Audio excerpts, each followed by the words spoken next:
Should this be here? Testing. Testing. Why is it so fuzzy? Check. Please. Is that better? Hey everybody, my name's Tyler, and we are in a new series today called In My Opinion. Now we gave it that name because my opinion is the only one that matters. Psych! It's not why we gave it that name. We gave it that name because if there's one thing that we all have, it's an opinion. Now, I don't know about you, but I feel like I hear the phrase, in my opinion, a lot. Sometimes we use it when we're not totally sure how what we're gonna say will be received or if we're gonna be judged for it. So like, in my opinion, it's the best song ever written. Or like, in my opinion, those are the coolest sneakers I've ever seen. Or, in my opinion, that math test was awful. The one with the long division. I hate long division. We might use that phrase when we don't want other people to judge us, but it works both ways. Sometimes we use it to give ourselves permission to be the ones passing judgment. Like adding in a quick, well, in my opinion, makes us feel free to say whatever we really think. In my opinion, she's too clingy. In my opinion, that guy's a real jerk. In my opinion, that movie is so nerdy. See, on their own, those thoughts are merely judgments we've made about other people. But when we present them as opinions, we suddenly feel better about sharing them. So just to be clear, there's nothing wrong with having an opinion, both having one and sharing one. The problem is that sometimes what we call an opinion is really just a judgment. It's something negative that we think or say about someone else. And when we start spreading those opinions around, well, then we've got a problem. You don't need me to tell you this, do you? As middle schoolers, you know exactly how much time people spend spreading their opinions around. You know better than most just how often students talk or gossip about each other. So why is it that we find gossip such an easy thing to do? Why do we feel so free to talk about each other? Well, I think honestly, it's for a few reasons. For starters, I think sometimes our insecurities, yes, I have insecurities, you do too. Well, insecurities sometimes motivate us to gossip. We talk about other people so that nobody points out what's wrong with us. After all, it's easier to focus on the insecurity of others than let them know what we're insecure about. Or maybe we gossip because it's a way to bond with our friends. If we can contribute to the conversation with a good piece of gossip, we feel like we've got an in with the people that we're talking to. And isn't it better to feel in than it is to feel out? Maybe we gossip because honestly, it's fun. We like to be the first to know a good story or crazy rumor or piece of information about someone else. There's just something exciting about being in the middle of the stuff that's happening at school or in our friend group or maybe even in our family. And because of that, we talk about it. Or maybe, for some of us, gossip is about competition. We want to be the best or the coolest or the most popular, and in order to get there, we feel like we have to cut other people down. We have to talk badly about others to show that we're the best. Or maybe, and this one is tricky, sometimes we gossip because it's true. Those opinions we share aren't just opinions, they're facts. That guy really did date that girl. That kid in your science class did really cheat on that test. That guy actually did show up at that party this weekend. That student in your small group definitely did get caught doing something they weren't supposed to do. Because it's true, we think it's okay to talk about. After all, they kind of brought it on themselves, right? And what's trickier than that is that sometimes we don't mean any harm with what we say. Our intentions aren't bad. We all talk to our friends about everything, and that includes the latest gossip. Sometimes we share it because we really are worried or surprised, or we want to help in some way. Besides, we trust the person that we're talking to, right? We know that they won't tell or repeat what we're saying, will they? How many of your conversations that include gossip start with a sentence like this? I'm not supposed to tell anyone this, but...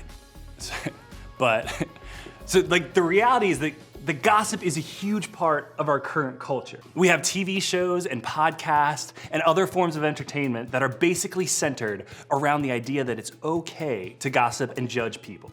Some celebrities build their entire brand on being talked about. They don't mind being the center of gossip because it means they're the center of attention. And social media? Honestly, the comment section could just be called like the gossip section on some posts. Maybe you even see this at church or at home or at your school. Your parents, your teachers, your coaches, your small group leaders, they gossip around you, so could it really be that big of a deal? I think we all know the answer to that question is yes. We know because we've seen gossip go so bad. We've seen the consequences and the hurt and the embarrassment it's brought on somebody else. Maybe we've even experienced it ourselves. But is there anything that we can do to change it? If gossip is such a big part of our culture, how are we supposed to keep from doing it? Today, we're gonna look at a verse from the Bible written by a guy known as the Apostle Paul. So Paul was a leader in the early Christian church. He had a lot of influence that spread Christianity all around the world. Because of that, he often wrote letters to encourage the Christian churches of his time. A lot of those letters are part of what is called the New Testament in the Bible. The verse we're gonna look at today is from a book called Ephesians, which is actually a letter Paul wrote to the church in the city of Ephesus. Paul wanted to encourage the believers there to live differently than the people around them. One of the areas where Paul wanted his fellow Jesus followers to live differently was the way that they spoke. Here's what he wrote. Don't use foul or abusive language. See, when Paul used the phrase foul and abusive language here, he wasn't just talking about like cuss words or harsh words or mean names. He was talking about any language that hurts, breaks down, and damages friendships, relationships, and influence. In fact, the Greek word he used here actually translates to mean rotten. Have you ever seen a piece of rotten fruit?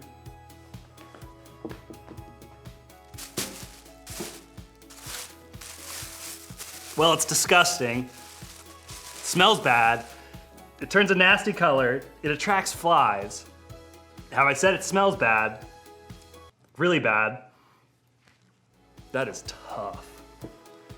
Basically, you don't want this in your kitchen. I don't even want this around me right now. Rotten fruit's bad. And Paul said this kind of language, like these opinions that we spread around as gossip, it does the same thing. It rots our relationships, our friendships, our ability to influence other people for good. So what can we do?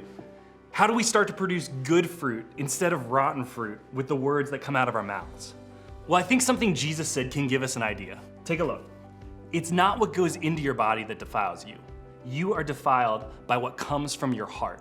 Can I just let you in on a little secret about gossip? It's not really about the person you're talking about. Gossip is really about what's happening inside of you. It's about what's happening in your heart. That's what Jesus was saying here. When we use language that hurts or speaks badly about somebody else, the kind of language that rots, that's happening because of something similar, something rotten going on in our own hearts. When you talk badly about someone or speak with the intention of hurting or embarrassing or just shaming them, it doesn't necessarily show something rotten about that person. It shows that something rotten's happening inside of you. Now, I don't know about you, but that's not the kind of fruit I want to produce in my life. So if we want to change our words and stop gossiping, we've got to check our hearts. We've got to ask ourselves, what's going on inside of us that makes us want to say those things? And then we've got to make a choice to change our language. But here's the truth. When it comes to gossip, you can choose not to participate. You can choose not to speak words that hurt or shame or embarrass someone else. And here's what I love about this. Paul didn't leave us to figure it out on our own. If we go back to his letter one more time, he gives us a tip on exactly the kind of language we can choose that's not only better for the other person, but better for ourselves. He says, let everything you say be good and helpful, so that your words will be an encouragement to those who hear them. So instead of gossiping, Paul says we can choose words that are good and that are helpful. We can choose to say things that encourage not just the people that we're talking about, but anyone else who hears what we say. In other words, we can choose words that help others, not words that hurt others. When you love and care about other people first, when that's the attitude in your heart, you'll stop yourself from saying the negative things. You'll think about them before you. You'll stop the gossip before it starts. So remember, Choose words that help others, not words that hurt others. Gossip is going to be all around you, and everyone else might be doing it. But you get to choose if you contribute or not. In fact, you have the power not to do what everyone else is doing. You have the power to choose words that build up instead of tear people down. I'm not saying it's going to be easy, but just because gossip is fun or natural or true doesn't mean it's good. And you don't have to do this on your own. God's very Spirit lives inside of you, and He'd love to help you choose to speak life instead of words that rot. So, ask Him for help.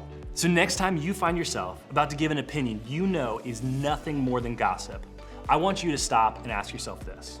Why do I want to say this? What's happening in me that's making me want to say this thing to or about someone else? What does this show me about my heart? Identify where your desire to gossip is coming from. Then, give yourself a new filter for your words. Use the one Paul gave us by asking, is this helpful? Is what you're about to say helpful to somebody else? Is it going to build up or encourage? Is it going to bring good fruit instead of this? If the answer to any of those questions is no, then that's probably a sign that you don't need to say it. Let that stop you from saying it. We should choose words that help others, not words that hurt others. So today, as you leave, I want you to think about this. What's one reason I tend to gossip?